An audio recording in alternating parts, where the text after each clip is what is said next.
Right, शुरुआत कर रहे हैं आज की सबसे बड़ी खबर के साथ। बड़ी खबर यह कि लोगों में डर है, आप में दहशत है, क्या कोरोना भारत में आने वाला है। लेकिन आज हम जिनपिंग को बताने वाले हैं कि नरेंद्र मोदी से क्या सीखने की जरूरत है। जिनपिंग ने सीखा होता नरेंद्र मोदी से तो आज चीन में जो हालात बद से बदतर है वो हालात ना हुए होते। इसलिए आपको देखना भी जरूरी है कि भारत ने क्या कुछ किया है, कुछ किया भी है या नहीं किया है। हमारा हाल चीन जैसा तो नहीं हो जाएगा। अगली तस्वीर दिखाई, चीन में जो ये लाशों का ढेर लगा है, कहीं ये भारत में ये हालात तो नहीं हो जाएंगे। तस्वीरें मैंने आपको कल दिखाई थी। अब डर अगला है कि हिंदुस्तान में ऐसे हालात तो नहीं हो जाएंगे, क्योंकि हम सब ने ये तस्वीरें देखी हैं। ये तस्वीरें डराने वाली, खौफजदा करने वाली थी, आज भी सभी के जहन में ताजा है। भारत में तो ये हालात नहीं होंगे, आपके दिमाग में भी यही चल रहा होगा। अगली तस्वीर दिखाई जरा। ये आप देख रहे हैं चीन में क्या हो रहा है। बच्चों को इतना बुखार आ रहा है कि आलू लगाकर बुखार उतारा जा रहा है। फुल स्क्रीन दिखाई जरा ये तस्वीरें। ये चीन के हालात हैं। जिनपिंग ने सीखा होता तो आज मासूम बच्चों का ये हाल ना होता। ये देख रहे हैं आप, चीन की तस्वीर मैं आपको दिखा रहा हूं। बच्चों को इस कदर बुखार आ रहा है, बुखार उतर नहीं रहा है। माओ ने आलू छीलकर सर पर, माथे पर रख रखा है, छाती पर रख रखा है कि बच्चों का बुखार, टेम्परेचर कुछ कम हो, क्योंकि न डॉक्टर काम आ रहे हैं अभी, न दवा काम आ रही है। वहां हालात बद से बदतर हो चुके हैं। तस्वीर आपको बता रही है कैसे बच्चों का बुखार उतारने के लिए आलू का इस्तेमाल हो रहा है। अगली तस्वीर आपको दिखा रहा हूं, ये देखिए जरा। चीन के हॉस्पिटल है इसी तरह भरे हुए हैं। सबको डर है कहीं भारत में तो ये हाल नहीं होगा, कहीं भारत में तो कोविड ऐसे पैर नहीं पसार लेगा। ये डर खौफ सबके जहन में है। आपको बताऊंगा आगे क्या हमें डरने की जरूरत है या सावधान रहने की जरूरत है। लेकिन एक बात बिल्कुल साफ है कि जिनपिंग ने अगर मोदी से सीखा होता तो आज जो चीन में हालात हैं, लाशों का ढेर लगा है, यह आलम ना होता। रिपोर्ट देखिए।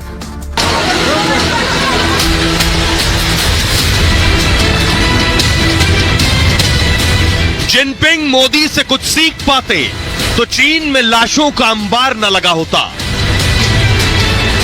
जिनपिंग मोदी की तरह कोरोना से लड़े होते तो चीन के शमशान शवों से आज न पटे होते। चीन भारत की तरह तैयारी करता तो आज मौत के वायरस से लड़ने के लायक होता।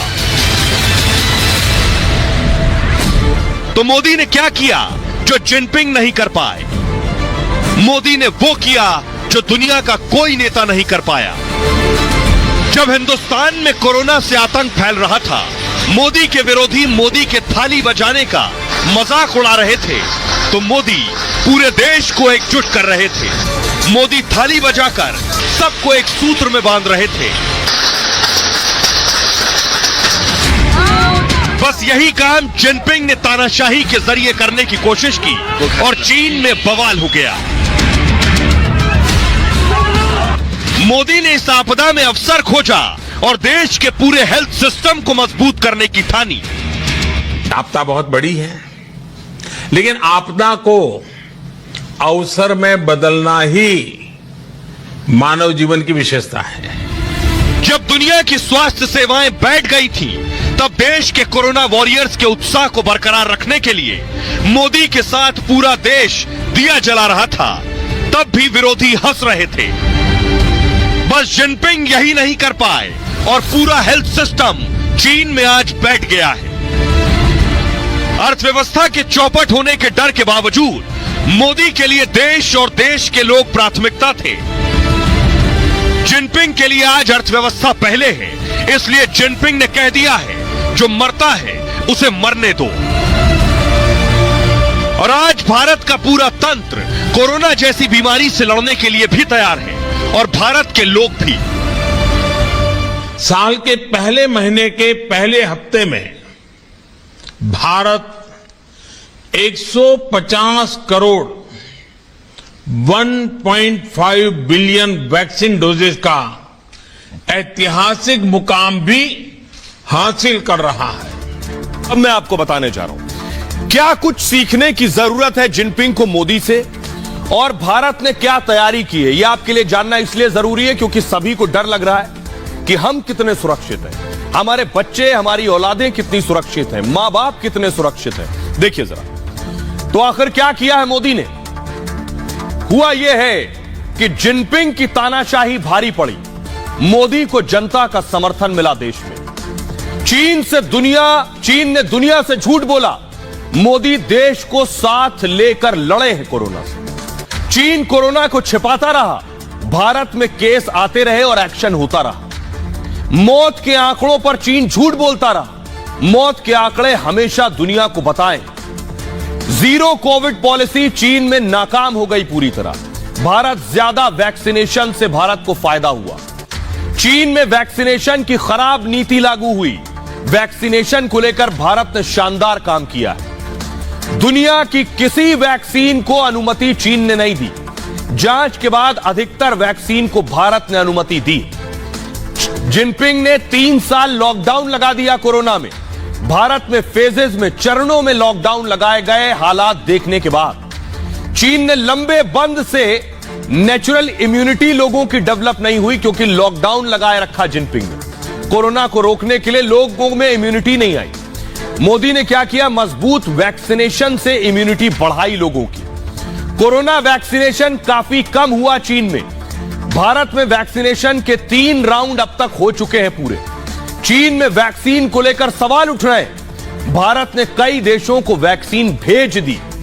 चीन की वैक्सीन पूरी तरह से फेल हो गई। भारत में ओमिक्रॉन वेरिएंट से मौतें कम हुई चीन के मुकाबले।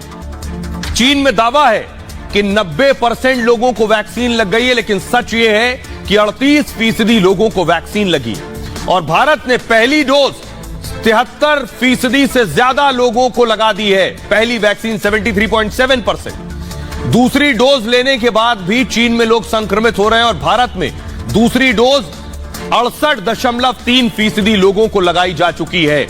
बूस्टर शॉट्स लेने वाले लोगों की संख्या चीन में बहुत कम है। भारत में ज्यादा जोखिम वालों को 100% वैक्सीनेशन कर दिया गया है। पहले जीरो कोविड पॉलिसी की सनक थी चीन में। भारत ने उस वक्त हालात के अनुसार हमेशा फैसले लिए। बिना प्लान बी के लॉकडाउन हटा लिया चीन ने, और भारत ने लॉकडाउन के दौरान थोड़ी थोड़ी छूट दी, धीरे धीरे रियायत दी लोगों को। चीन ने लॉकडाउन के खिलाफ सड़कों पर लोग निकल आए। भारत में जनता ने सरकार की बात मानी, क्योंकि मोदी आगे बढ़कर खुद झंडा बरदार थे। चीन में लॉकडाउन से कोरोना को रोका गया, दूसरा कोई उपाय नहीं था। भारत में कोरोना से लड़ने के लिए एक हेल्थ सिस्टम मोदी ने बनाया, क्योंकि अगर हमारा हेल्थ सिस्टम फेल था तो हमारे लिए आपदा में अवसर था कि अपने स्वास्थ्य सेवाओं को बेहतर किया जाए। चीन ने यह नहीं किया। चीन ने लॉकडाउन लगाकर कोरोना को रोका। कोरोना की अब वापसी हो रही है। स्वास्थ्य सेवाएं चीन ने बनाई नहीं, तो अब स्वास्थ्य सेवाएं बैठ गई हैं, चरमरा गई हैं, ठप हो गई हैं। भारत में कोरोना से लड़ने के लिए मजबूत स्वास्थ्य सिस्टम, हेल्थ सिस्टम और मजबूत तैयारी है। यह सीखने की जरूरत है जिनपिंग को मोदी से। मैं आपको दिखाने जा रहा हूं कि आखिर देखिए चीन में हालात क्या है। तस्वीरें देखिए जरा। पहली तस्वीर दिखाई, ये एक पिता को आप देख रहे हैं। घुटनों के बल एक पिता बैठा है, गिड़गिड़ा रहा है अपनी औलाद के लिए कि उसकी औलाद को बचा लीजिए। एक पिता को आप देख रहे हैं, गिड़गिड़ा रहा है। स्वास्थ्य कर्मी कुछ नहीं कर सकते, पिता रो रहा है, उसके बच्चे को बचा लीजिए, अपील कर रहा है। फुल स्क्रीन लीजिए जरा, एम्बियंस बढ़ाइए। देखिए कैसे रो रहा है पिता।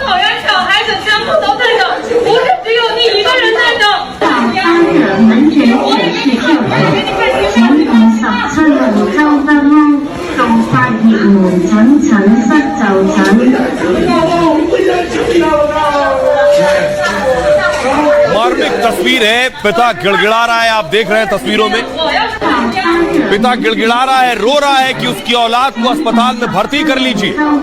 लेकिन जिनपिंग ने कोई हेल्थ सिस्टम तैयार नहीं किया। ना अस्पताल में बिस्तर बचे, ना दवाएं बची हैं, ना मेडिकल कर्मी में वो उत्साह बचा है। 3 साल से लोग लड़ रहे हैं, इसलिए वो समझा रही है कि हम आपके बच्चे को भर्ती नहीं कर सकते क्योंकि जगह नहीं है।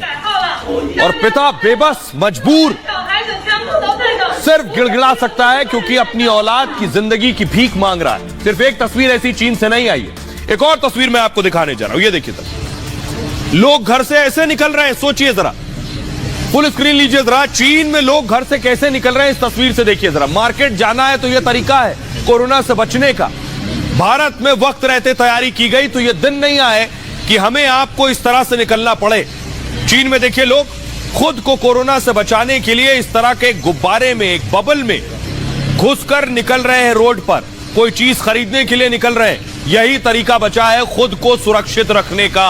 ये डरा देने वाली तस्वीरें चीन से आ रही हैं। अगली तस्वीर आइए मैं आपको दिखाने जा रहा हूं। एक शख्स, इसको देख रहे हैं आप, इतनी तबीयत खराब हो गई कि रास्ते में ही गिर गया। ये बच्चा रास्ते में गिर गया, फोन कर रहा है किसी को, बता रहा है कि वो चलने की स्थिति में नहीं है, गिड़गिड़ा रहा है, बुला रहा है, पुकार रहा है कि कोई आकर मदद करे। फुल स्क्रीन लीजिए जरा तस्वीरें। सोचिए क्या आलम होगा, गाड़ी चलाते चलाते ये हाल हो गया कि आगे एक्सीलेटर बढ़ाने की स्थिति में नहीं है और रास्ते में ही बीच रोड पर ये बच्चा गिर गया है, बिलख रहा है, रो रहा है। किसी अपने को कॉल लगाया है कि कोई आकर बचा ले। देखिए स्कूटी से भी सामान सारा निकलकर बाहर गिर गया है। किसी को फोन कर रहा है कि फौरन आकर बचाओ, लेकिन बात करने की भी हालत में नहीं है, बात भी नहीं कर पा रहा है और आंसू पोंछ रहा है। देखिए जरा, अपने आंसू पोंछ रहा है और उसके बाद फोन को अपनी छाती पर रख लेता है। ये डरा देने वाले, खौफ ज़दा कर देने वाले चीन के हालात हैं। अब आइए मैं आपको बताता हूं क्या ये हाल पूरी दुनिया के 2023 में होंगे। नया साल फिर से इस तरह से वेलकम करेगा। चीन में हालात क्या है देखिए जरा। सबसे पहले ये हालात है, ये तस्वीरें डरा रही हैं। बिस्तरों में जगह नहीं बची है, जमीन और फर्श पटे पड़े हैं मरीजों से। चीन में दरअसल BF.7 वेरिएंट बेहद खतरनाक है और WHO वर्ल्ड हेल्थ ऑर्गेनाइजेशन ने इसे सबसे तेजी से फैलने वाला वेरिएंट बताया है। वैक्सीन से बनी एंटीबॉडी को भी चकमा दे रहा है ये नया वेरिएंट। ओमिक्रॉन वेरिएंट से कहीं ज्यादा घातक है ये BF और चीन के अस्पतालों में जगह नहीं बची है। वो इस तस्वीर से आप अंदाजा लगा सकते हैं, हर अस्पताल का यही आलम। चीन में दवाएं तक खत्म हो चुकी हैं, मरीजों को दवा नहीं मिल रही है। जिनपिंग ने वक्त रहते ये सिस्टम खड़ा नहीं किया। साथ ही कोरोना केस चीन में घंटों में दोगुने हो रहे हैं। कल भी मैंने आपको बताया इतनी तेजी से बढ़ रहे हैं कि हर घंटे डबल हो रहे हैं। कोरोना मरीज, एक मरीज 16 लोगों को इन्फेक्ट कर रहा है, संक्रमित कर रहा है। चीन में 80 करोड़ लोग कोरोना संक्रमित हो सकते हैं। 140 करोड़ की आबादी है, 80 करोड़ संक्रमित हो सकते हैं। 90 दिन में चीन की 60% आबादी संक्रमित होगी, यानी अगले 3 महीने में 80 करोड़ लोगों को कोरोना हो जाएगा। 21 लाख, सबसे बड़ी बात, कल तक ये मौत की आशंका चीन में 10 लाख थी। आज एक्सपर्ट्स और डॉक्टर्स कह रहे हैं चीन में 21 लाख लोगों की मौत हो सकती है। और बड़ी चीज ये, चीन से कोरोना का घातक स्ट्रेन पैदा हो सकता है और ज्यादा घातक। कोरोना की नई लहर का पीक 22 जनवरी तक चलने वाला है, जो पहली लहर है। दुनिया भर के विशेषज्ञ चीन की हालत से सबसे ज्यादा हैरान है कि क्या हो रहा है आखिर चीन में। चीन ने पहले की तरह चुप्पी साध रखी है, कुछ नहीं बोल रहा है चीन। चीन की सच्चाई बाहर ना आ जाए, जैसे पहले छिपा रहा था अभी भी छिपा रहा। इंसानों से पशुओं में अगर संक्रमण चला गया तो और ज्यादा घातक और खतरनाक हो जाएगा। अब मैं आपको दिखाने जा रहा हूं चीन में हालत क्या है। देखिए जरा तस्वीर जो मैं आपको दिखाऊंगा। न सिर्फ लाशें बिछी हैं, न सिर्फ अस्पताल में बिस्तर कम पड़ रहे हैं, बल्कि कब्र भी नहीं मिल रही है। कब्रिस्तान में भी जगह नहीं है। ये तस्वीरें मैं आपको दिखा रहा हूं चीन के कब्रिस्तान की। यहां भी वेटिंग लिस्ट हाई है। कब्रिस्तान में लोगों को जगह नहीं मिल रही है अंतिम संस्कार की। अब सोचिए, अभी ये स्थिति है, पहली लहर पर यह स्थिति है, अभी दूसरी और तीसरी लहर आएगी तो चीन में क्या हाल होगा। 21 लाख मौतों की आशंका जताई जा रही है। कब्रिस्तान में जगह नहीं है। आखिर इसके लिए अगर कोई जिम्मेदार है तो वो सिर्फ और सिर्फ जिनपिंग है। ये मैं क्यों कह रहा हूं, क्योंकि आपको बताऊं चीन में कोरोना की सबसे खतरनाक लहर इस वक्त चल रही है। सामूहिक तौर पर अंतिम संस्कार किए जा रहे हैं, एक साथ 10-10, 20-20 शवों के अंतिम संस्कार हो रहे हैं। बीजिंग में 24 घंटे अंतिम संस्कार किए जा रहे हैं हर वक्त। कब्रिस्तानों में लाशों को दफनाने के लिए जगह तक नहीं बची है। बीजिंग और चोंगकिंग, गुआंगझू, ये वो शहर हैं जो कब्रिस्तान, जिनके कब्रिस्तानों में भारी भीड़ है। शवों को दफनाने के लिए लंबी लाइन लगी हुई है और अंतिम संस्कार के लिए 2000 तक की वेटिंग है। कोरोना से मौत के आंकड़े छिपा रहा है चीन इस वक्त। नेशनल हेल्थ कमीशन ने सिर्फ 5 मौतें बताई हैं। सोचिए, लाश मैंने कल भी आपको दिखाई, आज भी दिखाई। चीन आज भी कह रहा है मौतें तो सिर्फ 5 ही हुई हैं। यही पहले भी करता रहा। सभी मौतें राजधानी बीजिंग में हुई है, चीन का कहना है। 2019 में भी कोरोना मौत पर चीन ने दुनिया से झूठ बोला था। अब तक सिर्फ उसने कहा है 5242 मौत हुई है। यह चीन का सफेद झूठ है। चीन में कोरोना से मौत के आंकड़े, दुनिया को इस पर शक है। इस बीच बड़ी खबर आ रही है, आपको बता दें, ब्रेकिंग न्यूज। बड़ी खबर यह है कि अस्पताल के बाहर लंबी कतारें लगी हैं चीन में। चीन में कोरोना से हालात और बिगड़ रहे हैं। तस्वीर देखिए जरा, ये आप देख रहे हैं अस्पतालों के बाहर लंबी लाइन, लंबी कतारें आप देख रहे हैं। लोग बैठे वेटिंग में बैठे हैं। बाहरी इलाज चल रहा है लोगों का, ये हालात हो गए। बच्चे भी हैं इसमें, छोटे मासूम बच्चे, मां बाप हैं जिनके इलाज के लिए अभी इंतजार कर रहे हैं। वो हमारे साथ एक्सपर्ट जुड़ रहे हैं। एम्स की डॉक्टर है, सीनियर कंसल्टेंट है इन्फेक्शन डिजीज की, डॉक्टर अंकिता वैद्य। डॉक्टर अंकिता, ये तस्वीरें जो हमने दर्शकों को दिखाई हैं डरा रही हैं लोगों को। 20 लाख से ज्यादा मौत हो सकती है चीन में। कि जहां तक चाइना का सवाल है कि बहुत ज्यादा डेथ्स रिकॉर्ड हो सकती है, तो पहली चीज तो मैं ये बताना चाहूंगी कि चाइना में जब भी ये कोविड के केसेस सर्च करते हैं, बढ़ते हैं, तो वो कंप्लीट लॉकडाउन में चला जाता है।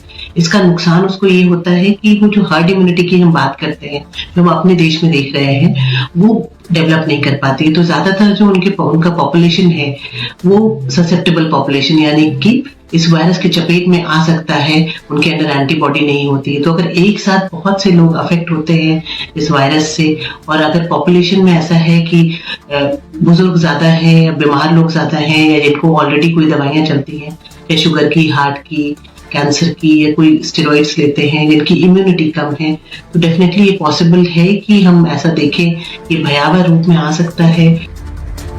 एम्स की डॉक्टर भी मानती हैं कि हालात और बदतर हो सकते हैं। आइए चीन की एक और तस्वीर आपको दिखाते हैं। ये आप देख रहे हैं, चीन में दवाएं नहीं मिल रही हैं, दवाओं की किल्लत हो गई है, लोगों को दवा नहीं मिल रही है। ये एक तस्वीर है चीन की। अगली तस्वीर दिखाई सर। ये आप देख रहे हैं कि हालात क्या है भारत में। चीन में जो कुछ तस्वीरें आई, उसके बाद आज भारत में बहुत बड़ी बैठक हुई। स्वास्थ्य मंत्री मनसुख मांडविया ने यह हाई लेवल मीटिंग ली है, भारत में हालात की समीक्षा की है। लेकिन मैं आपको बताऊं कि भारत पर कितना असर पड़ेगा, भारत में क्या तैयारियां हैं और कैसे आपको बचना है, यह भी मैं आपको बताने जा रहा हूं। देखिए जरा, चीन में हाहाकार के बीच भारत में अलर्ट है इस वक्त, और भारत में BF.7 वेरिएंट के 4 केस मिले। ये घातक वेरिएंट जो चीन में कोहराम मचा रहा है, भारत में कहा जा रहा है ये 4 केस हैं। गुजरात में BF.7 वेरिएंट के 2 मरीज मिले हैं। ओडिशा में BF.7 वेरिएंट का 1 मरीज मिला। अक्टूबर में गुजरात में BF.7 वेरिएंट के मिले 2 मरीज, और सभी केसों की जीनोम सीक्वेंसिंग कराई जाएगी। अब भारत में चीन जैसे हालात की संभावना कम है। भारत पहले ही कोरोना की 3 लहर झेल चुका है। ज्यादातर आबादी की इम्यूनिटी भी मजबूत हो चुकी है। मजबूत वैक्सीनेशन से इम्यूनिटी और ज्यादा अच्छी हुई है। 21 दिसंबर को कोविड के एक्टिव केस भारत में 3408। ऐसे में भारत चीन जैसी तबाही की संभावना भारत में कम है। अब आपके लिए इंपॉर्टेंट है ये कि अभी कैसे बचें, जिनको डर है वो क्या करें। चीन में बढ़ते केस के बाद सावधानी बहुत जरूरी है। अब तक अगर आपने बूस्टर डोज नहीं लिया है तो बूस्टर डोज जरूर ले लें। कहीं बाहर जाएं तो मास्क लगाएं, कोशिश करें। बाहरी लोगों से मिलते समय एहतियात बरतने की जरूरत है। संक्रमण की आशंका पर तुरंत अपनी जांच कराएं। विदेशियों से मिलते हैं तो खास ख्याल रखें। हाई रिस्क मरीजों का विशेष ध्यान देने की जरूरत है। कौन से मरीज?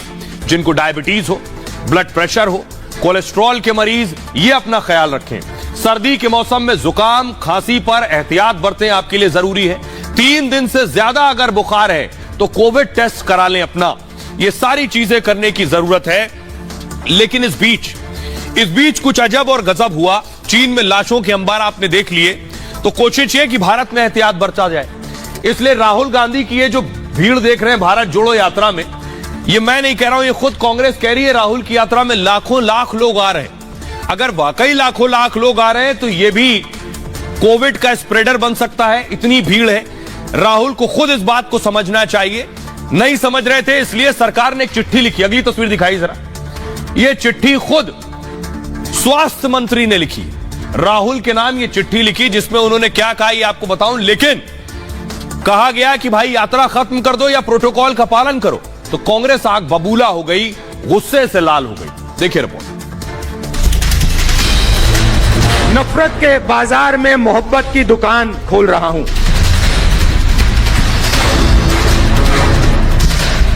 नफरत के बाजार में मोहब्बत की दुकान खोल रहा हूं। मोहब्बत मोहब्बत चिल्लाने वाले राहुल का लोगों के लिए प्यार आज मंच पर टूट पड़ा।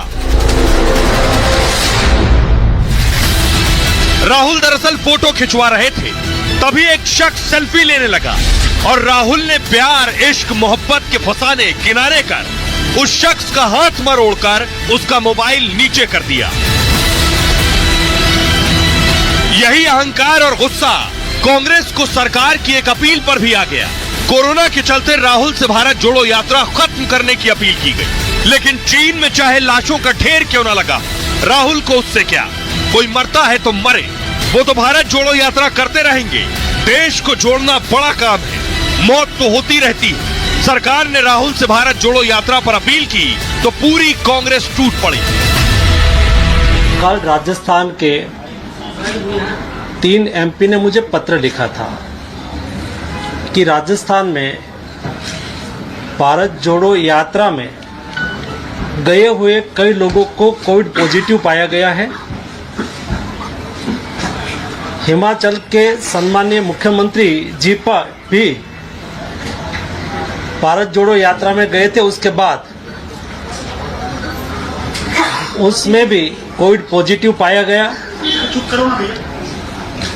और उसको देखते हुए राजस्थान में कोविड ना फैले, इस विषय के लिए आप कुछ कार्यवाही करिए। आरएसएस और बीजेपी की विचारधारा एक विभाजनकारी विचारधारा हमेशा रही है और सामाजिक ध्रुवीकरण चुनाव के लिए एक रणनीति बन गई है। और तीसरी जो खतरा है, जो तीसरी बात मैं कहना चाहता हूं, वो राजनीतिक तानाशाही अभी हकीकत बन गया। संविधान का नजरअंदाज किया जा रहा है, संवैधानिक संस्थाएं कमजोर की जा रही हैं। यह भी अजब है, कहा जा रहा है संभल जाइए वरना कोरोना फैल जाएगा, तो कह रहे हैं संविधान को कुचला जा रहा है, संवैधानिक संस्थाएं कुचली जा रही। अब देखिए चिट्ठी में लिखा क्या गया है, बहुत सधे हुए शब्दों में लिखा गया है, किसी को भी इस पर ऐतराज नहीं हो सकता। कोरोना के खतरे पर स्वास्थ्य मंत्री मांडविया ने चिट्ठी लिखी राहुल को। राहुल और अशोक गहलोत दोनों को यह खत भेजा गया है। भारत जोड़ो यात्रा में कहा गया, भाई या तो आप कोविड प्रोटोकॉल का पालन करिए, मास्क सैनिटाइजर का उपयोग कराया जाए और टीका लगा चुके हैं अगर तो उन्हीं लोगों को यात्रा में शामिल करवाइए। अगर ऐसे लोग हैं जिन्होंने टीका नहीं लगवाया तो वो आकर कोविड फैला देंगे। शामिल जो लोग हो रहे हैं पहले और बाद में उन्हें आइसोलेट कर दीजिए, क्योंकि भीड़ में खड़े थे, न जाने कौन क्या संक्रमण ले गया हो। यह लोगों के लिए भी जरूरी है। अगर राहुल लोगों से वाकई मोहब्बत करते हैं, जिनको अपने साथ यात्रा में जोड़ रहे हैं, उनकी फिक्र करते हैं, तो उनके लिए जरूरी है। प्रोटोकॉल ना मानने पर अगर नहीं मान रहे तो फिर यात्रा स्थगित कर दीजिए। देशहित को ध्यान में रखकर फैसले की अपील की गई। राजस्थान के सांसदों ने मंडाविया को चिट्ठी लिखी, इसके बाद स्वास्थ्य मंत्री ने राहुल को खत लिखा। उन्होंने खुद इस बात को स्वीकार किया। मंडाविया की सलाह पर कांग्रेस बीजेपी अब आमने सामने। कांग्रेस को अच्छा नहीं लग रहा है। सुनिए दिग्विजय सिंह क्या कुछ कह रहे हैं, अनुराग ठाकुर उन्हें जवाब दे रहे हैं। भारतीय जनता पार्टी घबराई हुई है। भारत जोड़ो यात्रा को रोकने के लिए उनका षड्यंत्र है। हम लोग सबसे पहले तो इस बात को कहना चाहते हैं कि भारत जोड़ो यात्रा को रोकने का ये प्रयास है,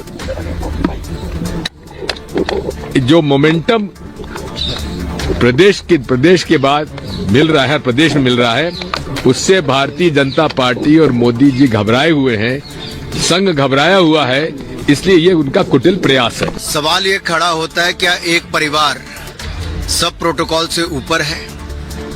ये तो मैं मान सकता हूं कि आज भी गांधी परिवार में कांग्रेस के राष्ट्रीय अध्यक्ष को ज्यादा एक परिवार को मान्यता मिलती है, लेकिन देश का प्रोटोकॉल, कोविड का प्रोटोकॉल तो उनको फॉलो करना पड़ेगा। आखिर क्या कारण है कि आज भी एक पार्टी, एक राजनीतिक दल एक परिवार तक अपने आप को सीमित रखता है और उसके लिए सारे प्रोटोकॉल तोड़ने के लिए भी तैयार होता है? कांग्रेस कह रही है मोमेंटम मिल रहा है भारत जोड़ो यात्रा पर। इतना मोमेंटम मिला कि गुजरात में 17 पर अटक गए। अब देखिए सोशल मीडिया पर क्या हो रहा है। सबसे पहले अधीर रंजन चौधरी ने कहा, गौरव भाटिया ने लिखा, समझदार पार्टी सुझाव के लिए धन्यवाद देती है। पवन खेड़ा ने लिखा, बीजेपी की यात्राओं को क्यों नहीं रोका गया। अनुराग ठाकुर लिख रहे हैं, क्या एक परिवार प्रोटोकॉल से ऊपर है। दिग्विजय सिंह ने लिखा, भारत जोड़ो यात्रा रोकने की साजिश हो रही। आरपी सिंह लिख रहे हैं, आरपीएन सिंह, पहले इन लोगों ने वैक्सीन का भी विरोध किया था। गहलोत ने लिखा, घबराई सरकार यात्रा को डिस्टर्ब कर रही है। रणदीप सुरजेवाला लिख रहे हैं, यात्रा पर नहीं चीन पर निशाना साधे सरकार। तो ये दिन भर घमासान चलता रहा। आप जरा सुनिए, राहुल गांधी राजस्थान में कर रहे थे भारत जोड़ो यात्रा, अब हरियाणा में एंटर हो गई है। राजस्थान के मुख्यमंत्री अशोक गहलोत क्या कह रहे हैं, गौरव भाटिया उन्हें जवाब दे रहे हैं। देखिए, राहुल गांधी की यात्रा पूरे देश के अंदर ही जिस प्रकार कारवां चल पड़ा है उसका बड़ा इम्पैक्ट है। केंद्र सरकार खुद जो है डिस्टर्ब हो रही है। ये हालात क्या कहते हैं, बौखलाहट है। वो कल ही पत्र लिखते हैं उनको कि राजस्थान में यात्रा चल रही है और राहुल गांधी जी की भारत जोड़ो यात्रा, और क्यों कोरोना फैल रहा है तो इसलिए आप इनको पाबंद करें कि ये कोरोना किस प्रकार से यात्रा कर रहे हैं। हमें नहीं भूलना चाहिए, ये वो पार्टी है कांग्रेस जो कोविड को मोविड बुलाती है। तो आज मैं इतना ही कहूंगा, राहुल जी, बी राहुल नॉट रोविड। मत करिए ऐसा काम। आप तो अपना सत्ता का सुख भोगने के लिए ऐसी नफरती यात्रा निकाल रहे हैं जिसमें हमने देखा है जॉर्ज पुनैया से लेके तमाम ऐसे लोग जिन्होंने भारत के टुकड़े हो जाए ये कामना की, वो आपके साथ थे। भाई खबरों में आगे बढ़ते हैं। आज अब आपको लिए चलते हैं महाराष्ट्र। सियासत की दुनिया की खबर है और बड़ी खबर है। खबर यह है कि महाराष्ट्र का पहला रिपोर्ट कार्ड आ गया। बड़े बड़े दिग्गज, बड़े बड़े धुरंधर मैदान में उतरे, यानी बीजेपी, शिंदे की शिवसेना, उद्धव की शिवसेना और एनसीपी शरद पवार की पार्टी। लेकिन रिपोर्ट कार्ड जो आया है वो बीजेपी के लिए बहुत अच्छी खबर लाया। अगली तस्वीर दिखाइए। देवेंद्र फडणवीस के लिए बहुत अच्छी खबर है क्योंकि बीजेपी ने फुल मार्क्स से जीत हासिल की है। देवेंद्र फडणवीस पहला रिपोर्ट कार्ड। अगली तस्वीर दिखाइए। जश्न हो रहा है। ये जश्न की तस्वीरें मैं आपको दिखा रहा हूं। बीजेपी कार्यकर्ता जश्न मना रहे हैं। महाराष्ट्र में बड़ी जीत हासिल हुई है पंचायत चुनाव में। ये देख रहे हैं, अगली तस्वीर दिखाइए जरा। ये आप देख रहे हैं देवेंद्र फडणवीस और एकनाथ शिंदे खुद सामने आए। देवेंद्र फडणवीस ने शिंदे को मिठाई खिलाई है, जीत की मिठाई है, मुंह मीठा कराया है। ये पहला चुनाव था, ये पहला चुनाव था शिंदे और फडणवीस के लिए। पहला रिपोर्ट कार्ड है, पहले नतीजे आए। अब जरा देखिए, इन नतीजों में बीजेपी की बड़ी जीत हुई है और उद्धव की करारी हार हुई है। उद्धव के लिए इतना बड़ा झटका है, जैसे मुख्यमंत्री की कुर्सी गई और झटका लगा, वैसे ये हार इतनी करारी हार है पंचायत चुनाव में। 5वें नंबर पर आए उद्धव, 5वें नंबर पर। देखिए रिपोर्ट।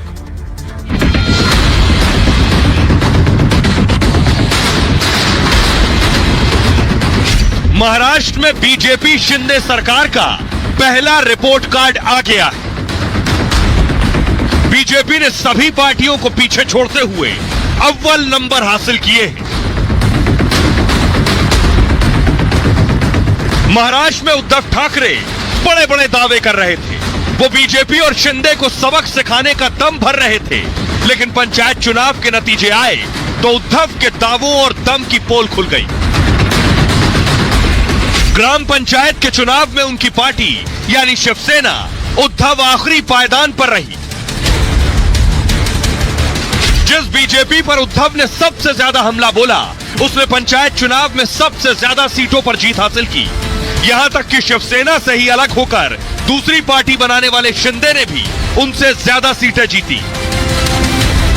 बेशक पंचायत का चुनाव स्थानीय मुद्दों पर लड़ा जाता है, लेकिन इसका असर बीएमसी और विधानसभा चुनाव पर ही पड़ता है। ग्राम पंचायत के चुनावों में हार जीत ये भी तय करती है कि जमीनी स्तर पर पार्टी को कितना जन समर्थन हासिल है। फिलहाल जो नतीजे आए हैं वो उद्धव गुट के लिए बहुत बड़ा झटका है और बीजेपी शिंदे गठबंधन की उम्मीदें बढ़ाने वाले हैं। नतीजे बहुत दिलचस्प हैं। उद्धव की इतनी बुरी हार हुई है जो वो सपने में भी नहीं सोच सकते। नतीजे आपको बताऊंगा, लेकिन उससे पहले जरा सुनिए पंचायत चुनाव में हार पर उद्धव बहाना क्या बना रहे हैं। सुनिए।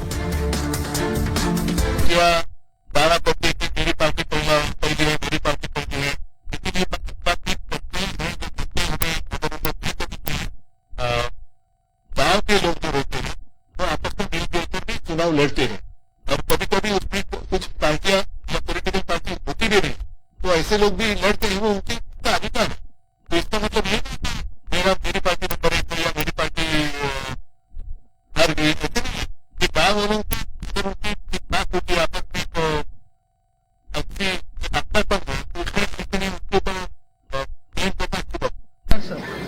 महाराष्ट्र के पंचायत चुनाव में भारतीय जनता पार्टी और हमारे शिंदे जी के नेतृत्व की बाळासाहेबांची शिवसेना, इनको प्रचंड यश मिला है। 3029 पंचायतों में हमारे सरपंच चुनकर आए हैं और ग्रामीण जनता ने इस सरकार के ऊपर पूरा विश्वास दिखाया है। रिपोर्ट कार्ड ग्राफिक्स दिखाऊंगा, इंतजार लंबा होगा तो आप भी समझ पाएंगे कि नतीजों में क्या फर्क आया है। लेकिन मैं आपको दिखाने जा रहा हूं इन नतीजों का मतलब क्या है। मैं इसलिए कह रहा हूं क्योंकि पहले नंबर पर बीजेपी आई है, दूसरे नंबर पर एनसीपी शरद पवार की पार्टी, तीसरे नंबर पर एकनाथ शिंदे की पार्टी है, चौथे पर कांग्रेस है और पांचवें पर उद्धव ठाकरे हैं। अब इन नतीजों का मतलब क्या है। पंचायत चुनाव में उद्धव गुट को यह सबसे बड़ा झटका लगा है। कांग्रेस से भी पिछड़ी उद्धव की पार्टी 5वें नंबर पर, कांग्रेस चौथे नंबर पर। गांव में उद्धव गुट की पकड़ कमजोर हो गई है। जमीनी स्तर पर उद्धव की लोकप्रियता घट गई है। किसान मजदूरों का उद्धव गुट से मोह भंग हो गया है और शिंदे के अलग होने से उद्धव की पार्टी और कमजोर हो गई। पार्टी संगठन की आम लोगों तक पैठ नहीं है। कार्यकर्ताओं में पहले जैसा उत्साह नहीं रहा है और उद्धव गुट पर अस्तित्व का संकट और ज्यादा बढ़ गया। गांव में भी अवसरवादी की छवि बन गई है। उद्धव गुट को अपने गढ़ में हार मिली है। गढ़ कौन सा? शिवसेना का गढ़ हुआ करता था ठाणे। ठाणे में स्थिति देखिए, ठाणे में बीजेपी को सबसे ज्यादा 20 सीट मिली है। ठाणे में शिंदे गुट को 13 सीटें मिली है। ठाणे में उद्धव गुट को 5 सीट मिली है, इसीलिए 5वें नंबर पर है। अगले चुनाव के लिए उद्धव का दावा और कमजोर हो गया है। महाविकास अघाड़ी में भी हैसियत और घट गई है। साथ ही साथ हालत यह है कि सरकार के विरोध का मोर्चा कमजोर पड़ जाएगा। महाराष्ट्र में बीजेपी को सबसे ज्यादा सीटें मिली हैं। सरकार के कामकाज से गांव की जनता खुश है। शिंदे फडणवीस के काम पर गांव की मुहर लगी है। इस जीत के साथ अगले चुनाव के लिए बीजेपी में उत्साह और बढ़ गया है। आइए, अब ये जो नतीजे हैं ये बता रहे हैं कि आखिर उद्धव ठाकरे के लिए ये रेड अलार्म है, ये लाल सिग्नल है उद्धव ठाकरे के लिए कि लोगों ने, जो गांव के लोगों ने जवाब दिया है, बता दिया है कि आप उनके लायक नहीं हैं। और अब अगला चुनाव बीएमसी का होना है। अब ये नतीजे आपके सामने आ गए। एक्सक्लूसिव ग्राफिक्स आप देख रहे हैं। नतीजे देखिए जरा। महाराष्ट्र में पंचायत चुनाव के नतीजे आए हैं। बीजेपी को मिली है 2318 सीटें। 2318 सीटें। शिंदे की पार्टी 821 पर जीत हुई है और उद्धव ठाकरे 726 तीसरे नंबर पर है। यानी यहां तीसरे, वैसे 5वें नंबर पर हैं। क्यों? क्योंकि एनसीपी को मिली है 1523, कांग्रेस को मिली है 1001 और अन्य के खाते में 1362। अन्य से भी पिछड़े हुए हैं उद्धव ठाकरे। ये नतीजे ये बता रहे हैं। लेकिन अब दूसरी परेशानी उद्धव ठाकरे के लिए जो आने वाली है वो मैं आपको बता रहा हूं। ये नतीजे क्या कह रहे हैं। बीएमसी का चुनाव अगला बड़ा चुनाव होने वाला है। बीएमसी नाक की लड़ाई उद्धव ठाकरे के लिए। गांव ने रिजेक्ट कर दिया और लेकिन बीएमसी भी हार गए अगर उद्धव तो इसका मतलब शहर भी रिजेक्ट कर चुका है। मुंबई शहर ने भी नकार दिया है उद्धव और उनकी शिवसेना को। बीएमसी अगर हार गए, बीएमसी में होना क्या है देखिए जरा। हकीकत यह कि 25 साल से बीएमसी पर शिवसेना का कब्जा है, पिछले 25 साल से। जिसके पास बीएमसी की सत्ता, वो मुंबई का राजा, मुंबई का किंग कहलाता है। पूरा क्षेत्र बीएमसी के अंतर्गत मुंबई का क्षेत्र आता है। कई छोटे राज्यों से ज्यादा बीएमसी का बजट है। देश का सबसे अमीर नगर निगम है बीएमसी। बीएमसी में अभी कुल 227 सीटें हैं। बीएमसी का बजट 49,000 करोड़ से ज्यादा का है। आप अंदाजा लगाइए, 49,000 करोड़ से ज्यादा का बजट। वाकई राजा कहलाता है बीएमसी पर जिसका अधिकार होता है। 2017 में शिवसेना को 84 सीटें मिली थी, 84, और तब बीजेपी को 82, सिर्फ 2 सीटें कम थे शिवसेना से बीजेपी। तब शिंदे शिवसेना के साथ थे, आज शिंदे बीजेपी के साथ थे। उद्धव की जीत में शिंदे का बड़ा हाथ था उस वक्त, और ठाणे मुंबई क्षेत्र में शिंदे का बहुत असर माना जाता है। बीएमसी जीतने की बड़ी तैयारी कर ली है शिंदे गुट ने, और बीजेपी ने बीएमसी में 150 सीट का टारगेट रखा है। शिंदे के साथ गठबंधन कर सकती है बीजेपी, ये एक बड़ा सिग्नल है। 2023 में होगा बीएमसी का अगला चुनाव। मुंबई में करीब 1.5 करोड़ वोटर है बीएमसी चुनाव के लिए। 50 लाख आबादी हिंदी भाषियों की है। तो ये नतीजे महाराष्ट्र की सियासत में बहुत कुछ इंडिकेट कर रहे हैं। खबरों में आगे बढ़ते हैं और अब आपको बताने जा रहे हैं, इमरान खान को आप जानते हैं। इमरान खान की एक सीक्रेट बेटी भी है, यानी वो बेटी जिसको कोई नहीं जानता है। सीक्रेट बेटी पर इमरान संकट में है। इमरान खान मुश्किलों में है, उनके लिए हिला देने वाली खबर है, उनकी सियासत खत्म होने वाली खबर है, क्योंकि ऑफिशियली तो उनकी 3 पत्नी हैं, 2 पूर्व और 1 अभी, लेकिन एक सीक्रेट बेटी भी है, ये कोई नहीं जानता था। अगली तस्वीर दिखाइए जरा। ये है इमरान की वो गर्लफ्रेंड जिनसे उनकी सीक्रेट बेटी है। इनका नाम है सीटा वाइट। इमरान की गर्लफ्रेंड सीटा वाइट, इमरान की इस गर्लफ्रेंड जो उनकी बेटी है। अगली तस्वीर दिखाइए जरा। यह है वो बेटी इमरान खान के बगल में बैठी। पहली बार आप ये देख रहे होंगे टेलीविजन पर, इमरान की एक सीक्रेट बेटी है जो दुनिया नहीं जानती। इमरान उसके साथ इस वक्त बैठे हुए हैं। अगली तस्वीर दिखाई जरा। अब आप देख रहे हैं, ये सीक्रेट गर्लफ्रेंड कहेंगे, ये इमरान खान, और ये सीक्रेट बेटी आप देख रहे हैं। इस पर इमरान खान फंस गए। पाकिस्तान में सियासतदानों ने इमरान खान की सियासत पर फुल स्टॉप लगाने की तैयारी कर ली है इस सीक्रेट बेटी के नाम पर। पहले रिपोर्ट देखिए।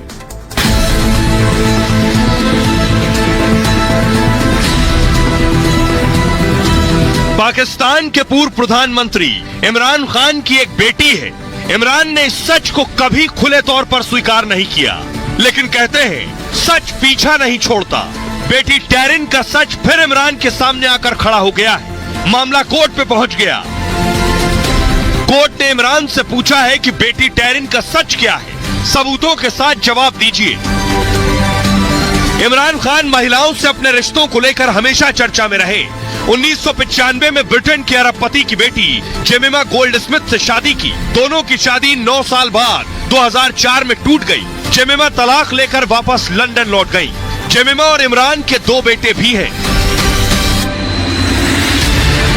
2015 में इमरान खान को फिर प्यार हुआ और टीवी पत्रकार रेहम खान से शादी कर ली। महज 9 महीने बाद ही रेहम और इमरान की शादी टूट गई। रेहम ने इमरान पर कई सनसनीखेज आरोप लगाए, लेकिन इमरान को फिर प्यार हो गया। इमरान ने तीसरी शादी 2018 में राजनीतिक घराने से ताल्लुक रखने वाली बुशरा बीबी से की। कहा जाता है कि बुशरा ने इमरान को प्रधानमंत्री बनाने के लिए जादू टोना भी करवाया था। इमरान की कुर्सी को बचाने के लिए बुशरा बीबी ने जिंदा मुर्गों को आग में जलाया था। बुशरा भी इमरान के साथ ही रहती हैं। अब आइए, मैं सीक्रेट बेटी की इमरान खान की पूरी कहानी बताने जा रहा हूं कि सीक्रेट बेटी कब पैदा हुई, किसकी है, कहां से आई और इमरान की जिंदगी में अब कैसे नासूर बनने वाला है। इमरान खान के एक अमेरिकी मॉडल के साथ रिश्ते थे। तस्वीर आप देख रहे हैं ऊपर, मॉडल के और उधर बेटी के। 1987, 87-88 तक इमरान सीटा वाइट के साथ थे। सीटा वाइट ने 15 जून 1992 को एक बेटी को जन्म दिया। सीटा वाइट ने दावा किया कि इस बेटी के पिता, इस लड़की के पिता इमरान खान ने सीटा के दावे को सिरे से खारिज कर दिया।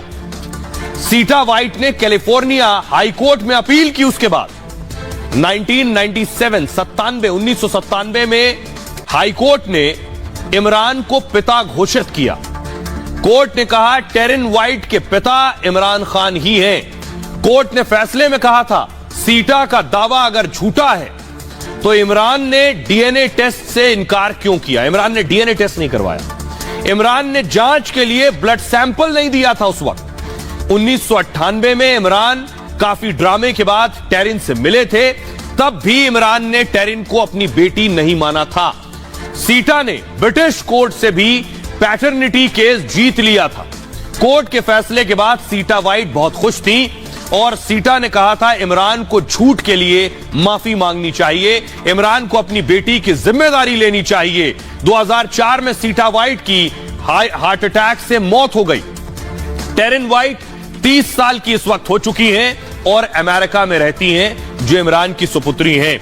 अब मैं आपको दिखाने जा रहा हूं इमरान की पहली पत्नी के साथ इमरान की बेटी। ये आप देख रहे हैं, ये पहली पत्नी के साथ इमरान खान की बेटी को आप देख रहे हैं। अगली तस्वीर दिखाइए जरा। ये आप देख रहे हैं इमरान के दो बेटे हैं। ये जेमिमा जो पहली पत्नी है, उनसे इमरान के दो बेटे हैं और ये टेरिन जो बेटी है, दावा किया जा रहा है इमरान की बेटी है, ये वो आप देख रहे हैं। लेकिन अब इमरान खान के लिए मुसीबत पाकिस्तान में आ गई, क्योंकि दुनिया ये जानती है इमरान को एक बेटी और है सीक्रेट, लेकिन पाकिस्तान में कोई नहीं जानता।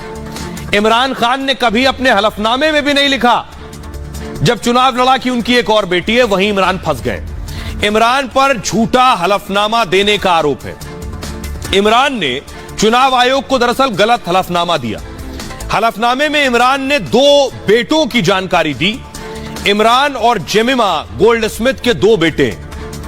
जेमिमा उनकी पूर्व पत्नी, कासिम सुलेमान जेमिमा के साथ लंदन में ही रहते हैं। ये दोनों इमरान के बेटे हैं। जेमिमा गोल्डस्मिथ इमरान से तलाक भी ले चुकी हैं।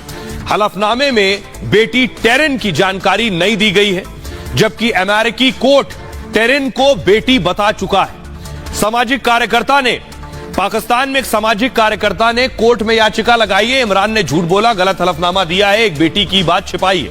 इमरान पर संविधान के उल्लंघन का आरोप लगाया गया है। कोर्ट से इमरान को अयोग्य करार देने की मांग की गई है कि इनकी सदस्यता रद्द की जाए। चुनाव लड़ने पर भी रोक लगाने की मांग की गई, क्योंकि उन्होंने झूठा हलफनामा दिया। इस्लामाबाद हाई कोर्ट के चीफ जस्टिस इस मामले में सुनवाई कर रहे हैं। 19 जनवरी तक इमरान खान से कोर्ट ने जवाब मांगा है। इमरान बताएं कि वो टेरिन वाइट के पिता हैं या नहीं। अगर कोर्ट ने आरोपों को सही मान लिया तो इमरान का सियासी सफर चौपट और खत्म हो सकता है। सुनिए जरा, गृह मंत्री, पाकिस्तान के गृह मंत्री राना सनाउल्लाह क्या कह रहे हैं इमरान की इस सीक्रेट बेटी पर। तो उसमें सब्सटेंस क्या है? वो इसकी बेटी है। यदि इसमें कोई शक है कि वो बच्ची जो है वो इसकी बेटी है और इसके एक से ज्यादा जो है वो सबूत है, तो उसमें सब्सटेंस क्या है? वो इसकी बेटी है। यदि इसमें कोई शक है कि वो बच्ची जो है वो इसकी बेटी है और इसके एक से ज्यादा जो है वो सबूत है।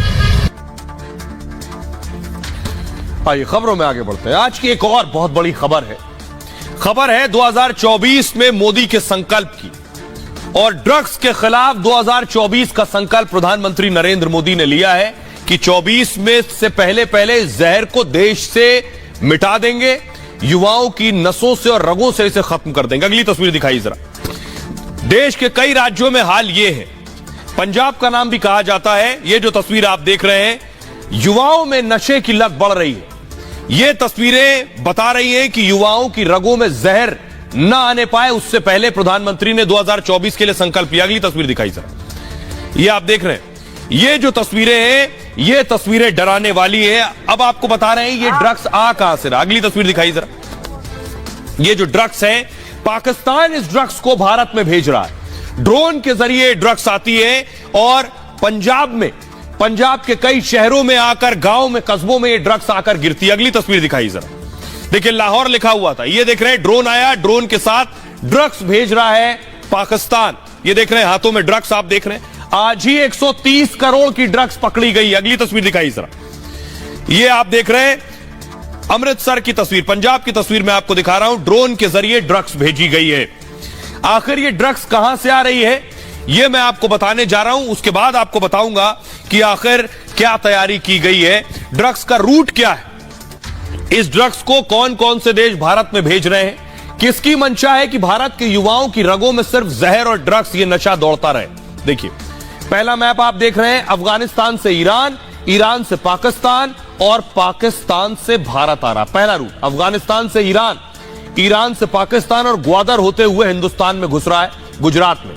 अगला रूट देखिए जरा, अफगानिस्तान से ईरान, ईरान से पाकिस्तान और पाकिस्तान से भारत, ये दूसरा रूट है। दो अलग अलग रूट है और पंजाब वाले रास्ते पर भी आ रहा है, ये मैं आपको दिखा रहा हूं। लेकिन बड़ी चीज ये है कि भारत ने क्या, आप देखिए ड्रोन से कैसे आ रहा है, अफगानिस्तान से पाकिस्तान, पाकिस्तान से फिर भारत में ड्रोन के जरिए गिराया जा रहा है, ये आप देख रहे हैं। ये है दूसरा रूट, पाकिस्तान से पंजाब में घुस रहा है। इधर जब आता है रूट तो अफगानिस्तान से ईरान, ईरान से पाकिस्तान, पाकिस्तान से गुजरात और उधर पंजाब। लेकिन प्रधानमंत्री नरेंद्र मोदी ने 24 का संकल्प ले लिया है कि इस जहर को देश से मिटाना है। ये रिपोर्ट देखिए जरा। ड्रग्स के कारोबार से जो डर्टी मनी जनरेट होता है, वो डर्टी मनी अंततोगत्वा देश विरोधी प्रवृत्तियों में उपयोग में आता है। मोदी जो कहते हैं वो कर दिखाते हैं और इस बार मोदी ने देश को नशा मुक्त करने का बीड़ा उठाया है। नरेंद्र मोदी सरकार की ड्रग के कारोबार पर और उसके मुनाफे से आतंकवाद के वित्त पोषण पर जीरो टॉलरेंस की नीति है और हम सख्ताई से इसको जीरो तक ले जाने के लिए हम प्रयास कर रहे हैं। ड्रग्स के खिलाफ इस संकल्प में मोदी की पूरी टीम ने मोर्चा संभाल लिया है। मोदी ब्रिगेड में सबसे आगे योगी आदित्यनाथ हैं, जिन्होंने नशे के खिलाफ अपने 250 से ज्यादा फौजियों को मैदान में उतार दिया है और मंच से ड्रग्स के सौदागरों को सीधी चेतावनी भी दी थी कि सुधर जाओ, नहीं तो बुलडोजर सब तबाह कर देगा। नशे के अवैध कारोबार में जो भी लगा होगा, हम लोग अभी उसको चिन्हित कर रहे हैं, उसकी पूरी प्रॉपर्टी को जब्त करने की कार्रवाई और उसके खिलाफ सजीव राष्ट्रीय अपराध में उसे अपराधी की तरह सजा दिलाने की कार्रवाई भी सरकार करेगी अगर कोई युवा पीढ़ी के जीवन के साथ खिलवाड़ करेगा। उत्तर प्रदेश के साथ मध्य प्रदेश में भी ड्रग्स के खिलाफ मुहिम चलाई जा रही है। शिवराज के गृह मंत्री नरोत्तम मिश्रा ने साफ तौर पर कहा कि ड्रग्स माफियाओं के खिलाफ सबसे बड़ा अभियान चलाएंगे। ड्रग्स माफिया जो है, इन ड्रग माफियाओं के खिलाफ मध्य प्रदेश की पुलिस एक बड़ा अभियान चला करके मध्य प्रदेश के ड्रग माफिया को नेस्त नाबूद करने का संकल्प हम सोमवार को। अब ड्रग्स का मामला देश भर में तूल पकड़ने लगा है। लोकसभा में शिरोमणि अकाली दल की सांसद हरसिमरत कौर बादल ने पंजाब के मुख्यमंत्री भगवंत मान पर जमकर हमला बोला। ਜਿਹੜਾ ਮੁੱਖਮੰਤਰੀ ਪਾਰਲੀਮੈਂਟ ਦੇ ਵਿੱਚ 11 ਵਜੇ ਨਸ਼ੇ ਦੀ ਹਾਲਤ 'ਚ ਆਉਂਦਾ ਸੀ, ਉਹ ਹੁਣ ਸੂਬਾ चला रहा हैगा सर। 11 बजे क्या खा पी के आते थे, आसपास के सारे बोलते थे हमारी सीट बदल दो। सर जब बोलते थे लोग आके इधर बैठे होंगे पहलवान जी कहीं पे, जाके उनको सूंघते थे कि क्या हो रहा, ये तो हालात हैं सर। ये मोदी की मुहिम का ही नतीजा है कि ड्रग्स पर संसद में गूंज से लेकर माफियाओं तक ताबड़तोड़ एक्शन हो रहे हैं। नशा मुक्त भारत, यही प्रधानमंत्री मोदी का 2024 का संकल्प है। और अब आपको बताते हैं कैसे ड्रग्स पकड़ी जा रही है सैटेलाइट के जरिए। एनसीबी सैटेलाइट के जरिए भी ड्रग्स पकड़ रही है। उसे पता चल रहा है कहां ड्रग्स रखा गया और वहां तक एनसीबी पहुंच रही है। ये आप देख रहे हैं, ठीक इस तरह से सैटेलाइट से माफियाओं को पकड़ रही है एनसीबी, यानी नारकोटिक्स कंट्रोल डिपार्टमेंट। इसरो के जरिए ड्रग्स माफियाओं की जांच हो रही है, इसरो से भी मदद मांगी जा रही है। सैटेलाइट से माफिया की संपत्ति पता की जा रही है। 15 नवंबर को मोरबी में गुजरात एटीएस की रेड हुई। इस छापेमारी में 120 किलो हेरोइन पकड़ी गई।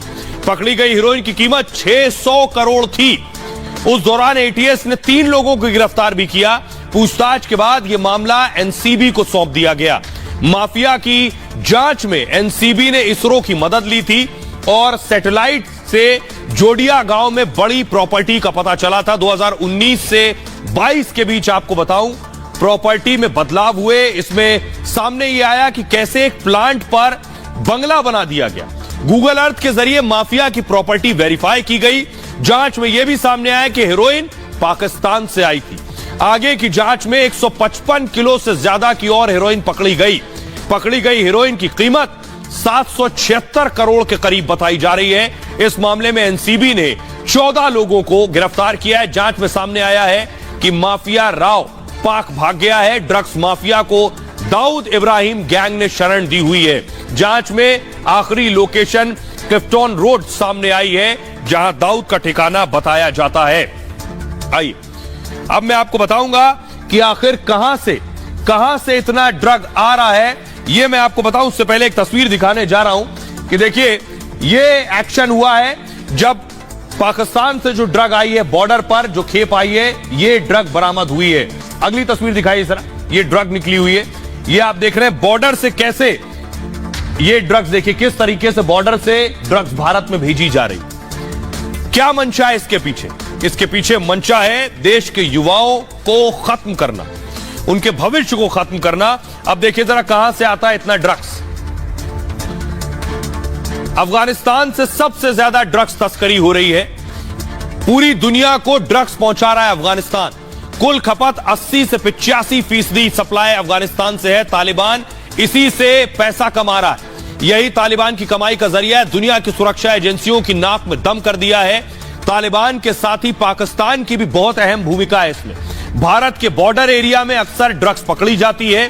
पंजाब, श्रीनगर, राजस्थान में सीमा के पास इसकी तस्करी है। कई बार तस्करी के लिए सुरंग तक सीमा पर मिली है। यह है अफगानिस्तान के जरिए कैसे ड्रग्स भेजी जा रही है। इसलिए प्रधानमंत्री मोदी ने 2024 तक इसे खत्म करने का संकल्प लिया है। बहरहाल ये भारत की बात है में इतना ही। आप अपना बहुत ख्याल रखिए। एक छोटे से ब्रेक के लिए रुक रहे हैं, लौट रहे हैं कुछ और बड़ी खबरों के साथ।